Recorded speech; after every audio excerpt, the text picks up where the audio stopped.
Hey guys, আসসালামু আলাইকুম, welcome to another new blog. কি অবস্থা সবার? আশা করছি সবাই খুব ভালো আছেন। আল্লাহর রহমতে আমি অনেক ভালো আছি। আজ ছোটোবেলা লইয়া স্পেশাল একটা জায়গায় আই পড়ছি। আগে পরে কখনোই এই জায়গায় হয় না। সো হঠাৎ করে না, অনেকদিন আগে থেকেই প্ল্যান আছিল এই জায়গা, কারণ ছোটো ভাইরে এই জায়গা ভর্তি করছে আরও প্রায় মাসখানে আগে। আজকে প্রথম দিন ছোটো ভাই এই জায়গায় সুইমিং করবে, অর্থাৎ সাঁতার কাটবে এই জায়গা। এইসব দেশে যেহেতু সাগরের মধ্যে চাইলেই যে সাঁতার না জানে হ্যাঁ ইচ্ছা করলে নামান যায় না, সাগরের প্রচুর পরিমাণে ঢেউ থাকে। তারপরে সামনে যাইতে আছি দেশে কবে যাই ঠিক জানি না, তবে আশা করবো 2-1 বছরের মধ্যে দেশে যাওয়া হইতে পারে। সো দেশে যাওয়ার পরে আসলে লঞ্চ ভ্রমণ বা এই নদী পথে যে ভ্রমণগুলো করি একটু বিপজ্জনক হয়ে যায়, পোলাবানগুলো হয়ে যায় যেগুলো আসলে সাঁতার জান না। এরপরে ছোটো ভাই লয়ে গেলাম এই জায়গায়, আজকে ছোটো ভাই জায়গায় সাঁতার কাটবে। সো দেখা যাক যে কী করতে পারি। সো এই জায়গায় যাওয়ার পরে আসলে ভিডিও করা খুব একটা বেশি এলাও না, বা ভিডিও খুব একটা বেশি পছন্দ করে না, যার কারণে আসলে নিজে নিজে ভিডিওগুলো করা, অর্থাৎ ফোনটা আমার হাতের মধ্যে কেউ আসলে বুঝতে না পারে যে আমি ভিডিও করি। সো এরকম নিয়ম মান্য ভিডিও করতে আসি। তো আমরা যখন ভিতরে ঢুকবো, অর্থাৎ আমার হাতে যে টিকিট আছে বা টোকেন আছে যেগুলো আর কি আগেই দিয়েছিল, যে যখন এই ভিতরে প্রবেশ করবো তখন এই টোকেনগুলো শো করা লাগবে, তখনই কইতেছে যে ছোটোবেলা কি ওরা ঢুকতে দেবে না। এটা কোন ধরনের কথাবার্তা বাইরে? এত শখ করে আইলাম যে ভিতরে অনেক সুন্দর সুইমিং পুল আছে, ভিতরে এত সুন্দর ডেকোরেশন করা। বাবা আরেকবার গেছিল ভিতরে, সো যাওয়ার পরে দেখছিল যে ভিতরে আসলে ডিজাইনগুলো কেমন। তো বাবা বারবার কইতেছে ভিতরে অনেক সুন্দর ডিজাইন, আজকে সবাই মিলে জিল্লা দেখবো যে কেমনি সাঁতার। যখন এই ছোটোবেলাকে ঢোকা শুরু করলাম তখন কয়ে যা ঢোকা যাবে না। দুঃখের বিষয়, একটা দুঃখজনক ঘটনা আর কি এইটা, যে এত শখ করে আইলাম এই জায়গা করতে, সে ছোটো ভাই সাঁতারটা ঢুকতে পারলাম না। কি আর করার, ছোটো ভাই এই জায়গায় সাঁতার কাটার লেগে কিন্তু বিশাল অঙ্কের একটা টাকা পে করা লাগছে, অনেক টাকা এই জায়গা পরিশোধ করে তারপরে আসলে সুইমিং পুলে সাঁতার কাটতে দিয়েছে ওরা। সো কত টাকা লাগছে না লাগছে, যদি এইসব বিষয় কেউ জানতে চান তাহলে কমেন্ট করেন, জানাই দেবো। মানে ভিডিওতে বলার দরকার নেই, কারণ সবাই আসলে সাঁতার কাটার লেগে ইচ্ছুক না, বা অনেকেই দেশে সাঁতার কাটায়, এইসব দেশে একটু খরচ নাকি বেশি। তো যাই হোক, যদি এইসব বিষয়ে কেউ একটু জানতে চান বা জানার ইচ্ছা হয় তাহলে কমেন্ট করতে পারেন, আমি বলে দিতে পারবো। সো হাতের মধ্যে যে পলিথিনটা দেখতে পাইতে আছেন, এইটা আসলে পার মধ্যে দেওয়া নিয়ে ওই পায়ে দিয়ে তারপর ভিতরে ঢোকা লাগবে, কারণ ওদের সুইমিং পুল নাইলে নষ্ট হয়ে যাবে। মানে সুইমিং পুলের আশপাশে দাঁড়ালে এগুলোর মধ্যে কাদা মাথা লাগিয়ে আর কি ডেকোরেশন আউল হয়ে যায়, ডিজাইন আউল হয়ে যায়। সো ওরা সবসময় যেহেতু পরিষ্কার পরিচ্ছন্ন থাকে, সো এইসব জিনিসগুলো আসলে দেওয়া লাগবে, এটাই স্বাভাবিক। পার মধ্যে দেওয়ার চেষ্টা করছিলাম, এরপর দিয়ে এটা গেছে সুইটটি। এটা ভিতরে ঢোকার পরে দিয়েছিল, পরবর্তীতে যখন ঢুকতে চাইছিলাম তখন আর কি দিল না, তারপরে বাইরে লইয়েছি, গেছে সিটে দিয়েছি হালাকি। এখন কি আর করা, আমরা আসলে বাইরে অপেক্ষা করতেছি যে কোন সময় আসলে ভিতর দিয়ে বাইরে আইবে। সো বাইরের ডিজাইনগুলো দেখতে ভালোই লাগে। এই জায়গা আজকে প্রথমবার যেহেতু আওয়া, চারপাশের ডিজাইন বা চারপাশের বাড়িঘরগুলো দেখতে ভালোই লাগে। সো দাঁড়াই থাকতে থাকতে বাইরে ওই শরীর মরিল গেছে, এক পর্যায়ে ব্যথা হয়, বিশ্বাস করেন। বারবার চেষ্টা করছিলাম যে বাবার কইয়ে যে ভিতর দিয়ে একটু জিগাও যে আসলে ঢোকা যাইবে কিনা, বা বাইরে দাঁড়ায় রয়েছি কোনোভাবে সম্ভব কিনা ভিতরে ঢোকার। সো কইল না, কোনোভাবেই সম্ভব না। ছোটো ভাইয়ের লাগে বাবারও আসলে যাইতে দেয় না, যেহেতু আজকে প্রথম দিন।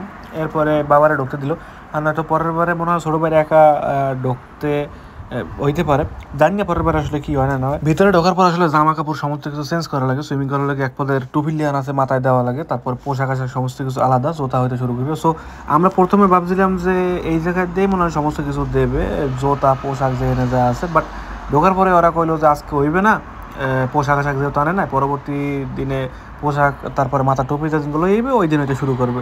এরপরে আসলে রিকোয়েস্ট করার পরে ওরাই আসলে এই জায়গাটা জোগাড় টোগাড় করে দিয়েছে, ম্যানেজ করে দিয়েছে, যেমনি হোক একটা পোশাক একটা টুপি। পরে কইলো যে পরবর্তী সময় যখন আইবে পরের বারে ব্যাগে ভরে সব কিছু লই দেবে, তোয়ালে হইতে শুরু করে সমস্ত কিছু। বাট আমরা শুরুতে ভাবছিলাম যে এই জায়গায় আছে এত বড় একটা প্রতিষ্ঠান, ওরাই হয়তো সমস্ত কিছু দেবে, যেহেতু ওরা কয় না আমাকে কিছু কেনা লাগবে কি। আজকে শনিবার দিন, শনিবার ছিল ওই দিনটা যেদিন আমি ওই জায়গায় গেছিলাম। সো ভিডিওটা আপলোড করতে একটু দেরি হয়ে যায়। সো শনিবার দিন পুরা দিন ব্যাপী এই জায়গায় আসলে পোলাপানে সাঁতার কাটছে। সো এত পরিমাণে বাড়া ঠান্ডা, আসলে দেখতে পেতেছেন সবাই আসলে ভারী ভারী পোশাক পরা, কারণ ইটালিতে অলরেডি এখন শীত শুরু হয়ে গেছে। এত পরিমাণে শীত যে শীতের কারণে আসলে সন্ধ্যার পরে বাইরে থাকা যায় না, সন্ধ্যার পরে তাপমাত্রা ধীরে ধীরে আরও শীতের দিকে আগাইতে থাকে বা তাপমাত্রা নিচের দিকে নামতে থাকে। সো এত শীতের মধ্যে কিন্তু সুইমিং পুলের পানি কিন্তু ঠান্ডা না, সুইমিং পুলের পানি প্রচুর পরিমাণে গরম। এই যে দেখতে পাইতে আছেন, অনেক কষ্টের পরে দেখতে পাইতে যে ছোটো ভাই কেমনে সাঁতার কাটতে আছে। যদিও আজকে প্রথম দিন, ছোটো ভাই জীবনে এখন পর্যন্ত সাঁতার কাটতে নামে না বা পানির মধ্যে নামে না। তো আজকে প্রথম দিন যেহেতু একটু অন্য নিয়মে থাকবে বা একটু খেলাধুলার মধ্যে দিয়েই যাইবে, আজকে খুব একটা গভীর পানিতে যাইবে না। তারপরেও এই পানির গভীরতা নাকি অনেক ছিল, তারপর হাতের মধ্যে অনেক রকমের ওই ফুলেনে টুলেনে অনেক কিছু দেওয়া ছিল যাতে করে পানির নিচে না যায়। সো একদম খালি গায়ে ছিল, খুব একটা বেশি ভারী পোশাক আসছিল না। আর ছোটো ভাইয়ের লাগে টিচার আছিল ওই জায়গা। আজকে ছোটো ভাইয়ের লাগে যারা যারা সাঁতার শিখছিল প্রায় 3-4 জন, মানে 5 জন ছিল নতুন সাঁতার কাটবে আর কি। এই জায়গা তো শত শত পোলাপান ঢোকে, ওরা আসলে এই জায়গাতে খালি সাঁতার কাটে ঠিক এরকম না, সাঁতার নিয়ে যারা আসলে খেলা করে বা চ্যালেঞ্জ করে প্রতিযোগিতা করে, এক পথে মানুষ দেখবেন ওরা আসলে বিশাল উপরে তো ঘুরে ঘুরে পাঙ্কা লান ঘুরে ধাপ করে পানির নিচে যায় গিয়া, অনেক পানির নিচে যায় গিয়া, তারপরে ডলফিন মাছের মতো উপরে নামে নিচে নামে, এরকম এর খেলা আসলে এই জায়গা সম্ভব।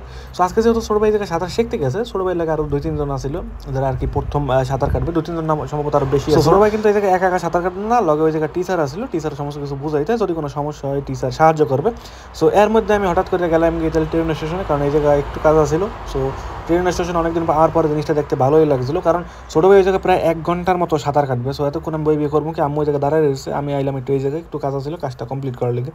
সো তারপর একটা ট্রেনও সবাই সামনে পড়ে গেল, যে স্বপ্ন নিয়ে বাইরে ছিলাম আজকে কিছুই হইলো না। নেওয়াইতেছিল ছোটো ভাই লাগে থাকবো, ছোটো ভাই লাগে দেখবো, পোশাক আশাক খুলিয়ে দেবো, পোশাক আশাক পরাই দেবো, সমস্ত কাজে সাহায্য করবো, বাট কিচ্ছু হইলো না। এই রাস্তায় হাঁটতে আসি, ঘন্টা আনে প্রায় আমাদের বাইরে সময় কাটাইতে হইবে, এছাড়া আর আমাদের কোনো কাম কাজ নেই। তো অনেক এর পরে ছোটো ভাই ভিতরে তো বাইরে এই পরে একদম চোখ টোক সাদা করে, কারণ প্রায় ঘন্টা আনে পানির নিচে আসিল। সো একটু তো ফেসটা একটু অন্য কালার হয়ে যাবে বা লাল হয়ে যাবে, সাদা হয়ে যাবে, এটা তো হওয়ারই কথা, স্বাভাবিক। তো ছোটো ভাইদের সব কিছু দেখলাম সব ঠিকঠাক আসিল কিনা, কেমন কী হইলো না হইলো, কইলো যে প্রথম দিন যেহেতু ঠিকঠাকই আসলে সমস্ত কিছু। ছোটো ভাই এই জায়গায় সাঁতার কাটতে পারবে টোটাল 30 বার, সম্ভবত 30 বার নয়তো 28 বারের মতো, যেহেতু এটা একটা কোর্স। ইচ্ছা করলে প্রত্যেক দিন এই জায়গায় আওয়া সম্ভব না। এই জায়গা আবার আইবে 1 সপ্তাহ পর, অর্থাৎ প্রতি 7 দিন পরে একবার এই জায়গায় সাঁতার কাটতে পারবে। সো আমরা অপেক্ষায় থাকবো সেই দিনটার জন্য, এবং টুকিটাকি জিনিসপত্র লইয়ে আইতে হইবে, যেহেতু আজকে প্রথম দিন কিছুই জানিনি। ওরা আসলে সব কিছু লেখে টেখে দিয়েছে যে পরবর্তী সময় কী নিয়ে আইতে হইবে না হইবে, কেমন কী করতে হইবে, টুকিটাকি সব কিছু বলে দিয়েছে। সো দেখা হবে পরবর্তী কোনো নতুন ভ্লগে। ভালো থাকবেন, সুস্থ থাকবেন। আজও দিনটা খুবই খারাপ গেছিলো, কারণ আশা আসলে একটা হয়ে গেছে, একটা আশা আসলে সবাই লগে থাকবো, বাট জিনিসটা পারলাম না। সো ভালো থাকবেন, দেখা হবে পরবর্তী ভিডিওতে। বাই বাই সবাইকে।